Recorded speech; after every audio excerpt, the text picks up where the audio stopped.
Hi everyone. In this video, we are going to discuss about vital statistics or population studies. So, vital statistics or population studies. So, it is a study of population or it's a study about the population.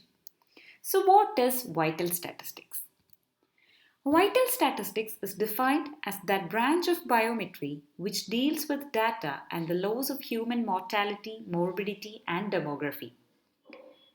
Here are some terms that we are not familiar with, isn't it? Yes. Biometry. What is it?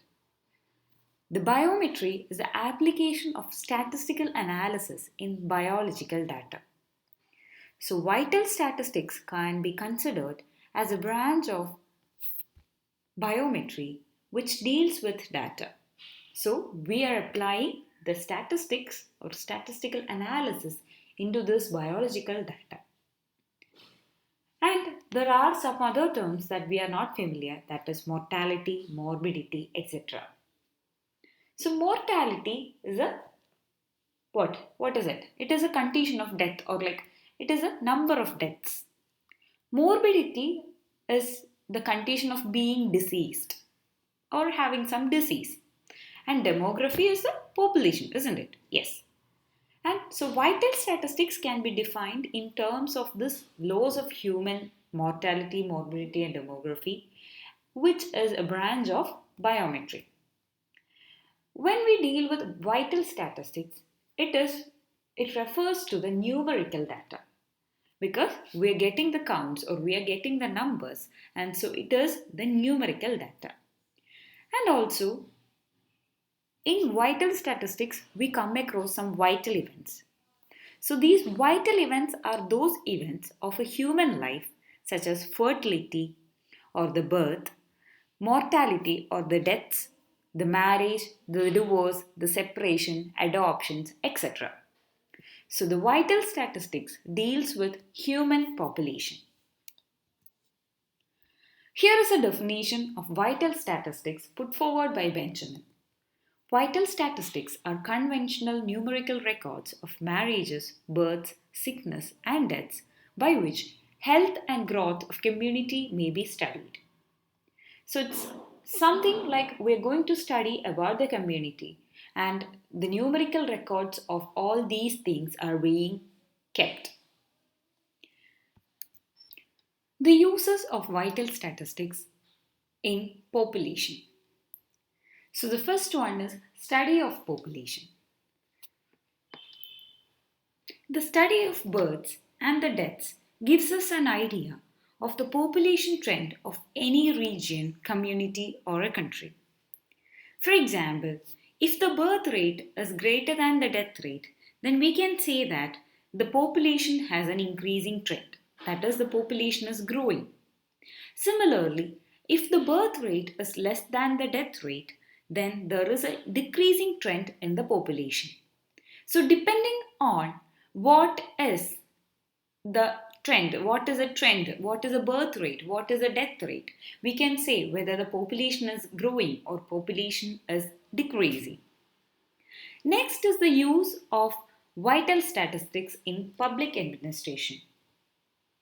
In public administration, the birth and the death and the sex and the age distribution, etc., are used in framing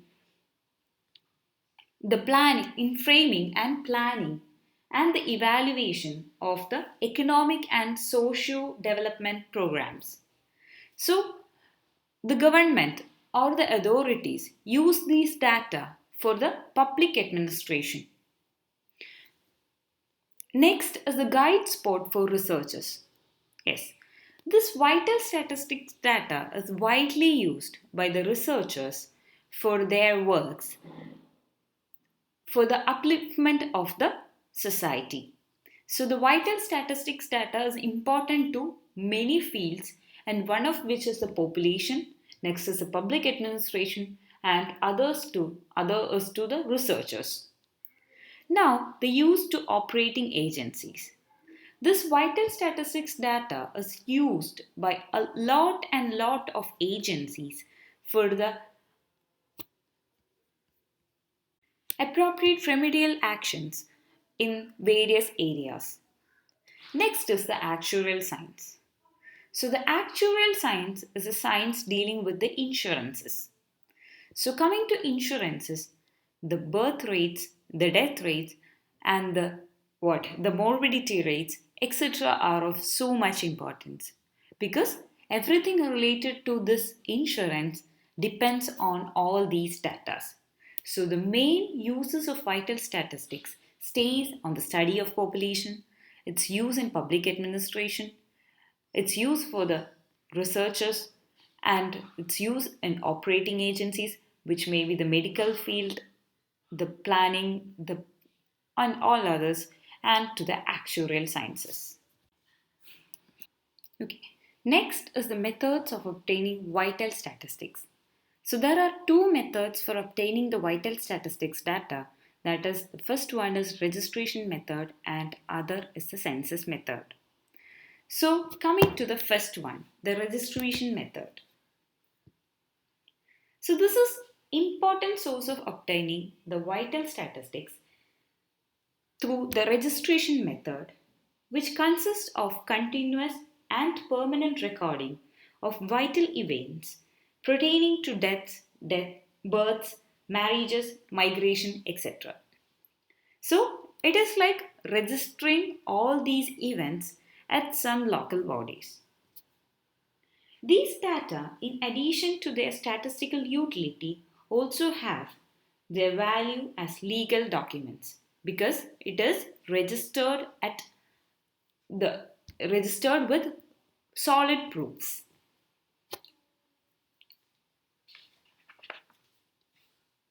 Next is the census method. So almost in all countries all over the world, population census is conducted at regular intervals, and in India it is being conducted at a 10-year gap. So census consists of the complete enumeration of the population at a particular area under study and collecting information from individuals regarding age, sex, the marital status, occupation, religion, and other economic and social characteristics. So, the registration method is where the individuals go and register each of these events, and census method is something where the government officials or some officials come to us and seek their knowledge. So, in registration method, we can see it has some shortcomings. That is, some may not be registered. Some of these events may not be registered. Some births may not be registered, or some deaths may not be registered. So, in that situations, we may lose some data regarding the vital statistics. So, census method is like enumerating each and every individual. Therefore, it seems much more effective. But still, it is conducted in a 10-year gap, so there are possibilities for us to lose data in that case also. But these are the two prominent methods of obtaining vital statistics. That is, the first one is registration method and the other one is census method. Thank you.